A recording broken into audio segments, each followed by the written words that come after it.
Justin and the Best Biscuits in the World by Mildred Pitts Walter. 10-year-old Justin lives with his mother and 2 sisters. Justin's family expects him to help with household chores, but he thinks cooking and cleaning are women's work. He would rather play ball with his friend Anthony. When Justin's cowboy grandfather invites him to visit his ranch, Justin is delighted. Justin is certain that he and his grandfather will do real men's work together, like riding the range. But Justin's grandfather is full of surprises.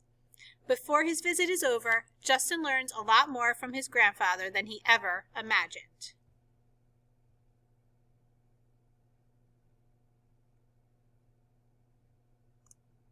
The smell of coffee and home-smoked ham woke Justin.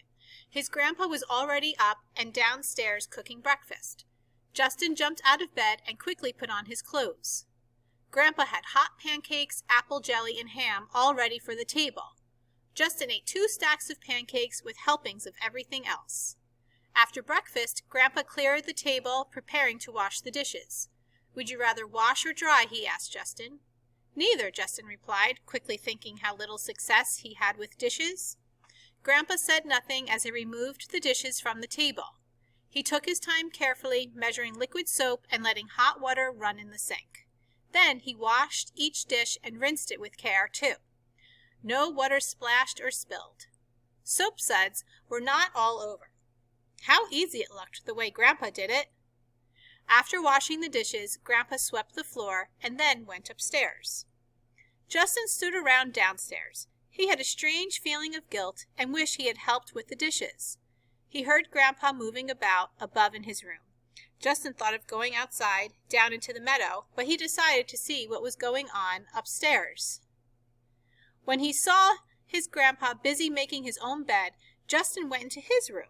His unmade bed and his pajamas on the floor bothered him, but he decided that the room didn't look too bad. He picked up his pajamas and placed them on the bed and sat beside them.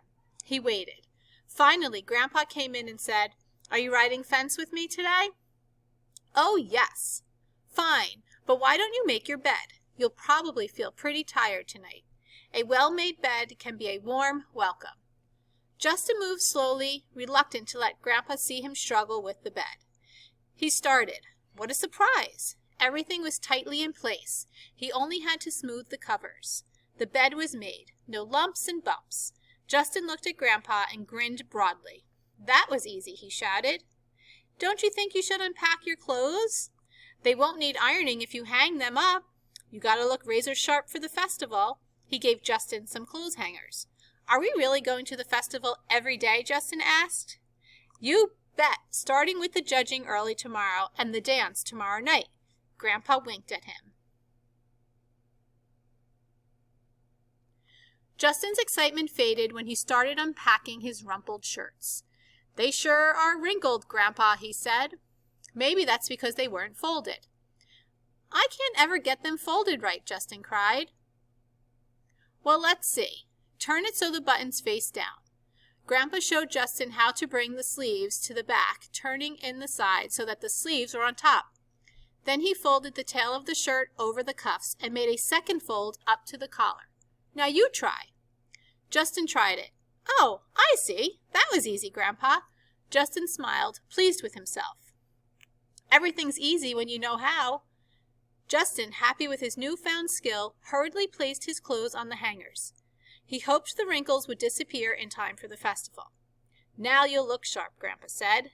Justin felt a surge of love for his grandpa. He would always remember how to make a bed snug as a bug and fold clothes neatly. He grabbed Grandpa's hand. They walked downstairs, still holding hands, to get ready to ride fence. Riding fence meant inspecting the fence all around the ranch to see where it needed mending. Riding fence took a great deal of a rancher's time. Justin and Grandpa planned to spend most of the day out on the plains. Grandpa said he'd pack a lunch for them to eat on the far side of the ranch.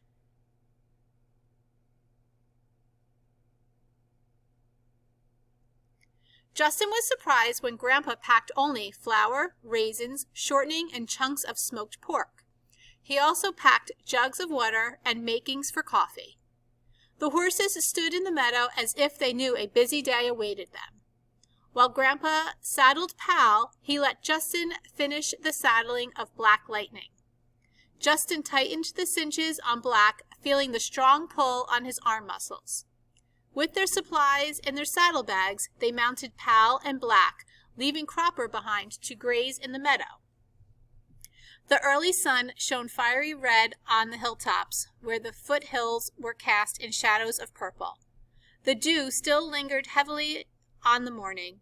They let their horses canter away past the house through the tall green grass, but on the outer edge of the ranch where the fence started, they walked the horses at a steady pace. The fence had 3 rows of taut wire. "That's a pretty high fence," Justin said. "We have to keep the cattle in, but deer sometimes leap that fence and they eat hay with the cattle." When it got bitter cold and frosty, Grandpa rode around the ranch dropping bales of hay for the cattle. It took a lot of hay to feed the cattle during the winter months. "I didn't think a cow could jump very high," Justin said. "Aw, come on. Surely you know that a cow jumped over the moon." Grandpa had a serious look on his face. "I guess that's a joke, huh?" Justin laughed. Justin noticed that Grandpa had a map. When they came to a place in the fence that looked weak, Grandpa marked it on his map. Later, helpers who came to do the work would know exactly where to mend. That saved time. Now the sun heated up the morning. The foothills were now varying shades of green. Shadows dotted the plains. Among the blackish-green trees on the rolling hills, fog still lingered like lazy clouds. Insects buzzed. A small cloud of mosquitoes swarmed just behind their heads, and beautiful cardinals splashed their redness on the morning air. Justin felt a surge of happiness and hugged Black with his knees and heels. Suddenly, he saw a doe standing close to the fence. "Look, Grandpa," he said. She seemed alarmed but did not run away. Doe eyes usually look peaceful and sad, Justin remembered. Hers widened with fear. Then Justin saw a fawn caught in the wire of the fence. Quickly, they got off their horses. They hitched them to a post and moved cautiously toward the fawn.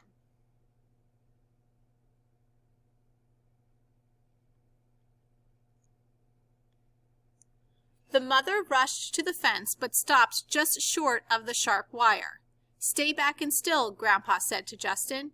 "She doesn't know we will help her baby. She thinks we might hurt it. She wants to protect it."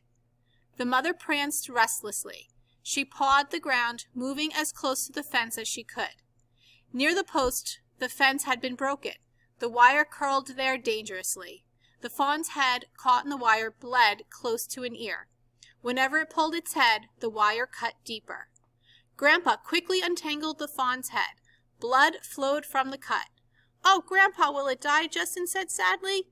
"No, no," Grandpa assured Justin. "Luckily, we got here when we did. It hasn't been caught long." The fawn moved toward the doe. The mother, as if giving her baby a signal, bounded off. The baby trotted behind. As they mounted their horses, Justin suddenly felt weak in the stomach. Remembering the blood, he trembled. Black, too, seemed uneasy. He moved his nostrils nervously and strained against the bit. He arched his neck and sidestepped quickly. Justin pulled the reins. "Whoa, boy." "Let 'em run," Grandpa said. Justin kicked Black's sides, and off they raced across the plain. They ran and ran, Justin pretending he was rounding up cattle. Then Black turned and raced back toward Grandpa and Pal. "Whoa, boy," Justin commanded. Justin felt better, and Black seemed calm, ready now to go on riding fence.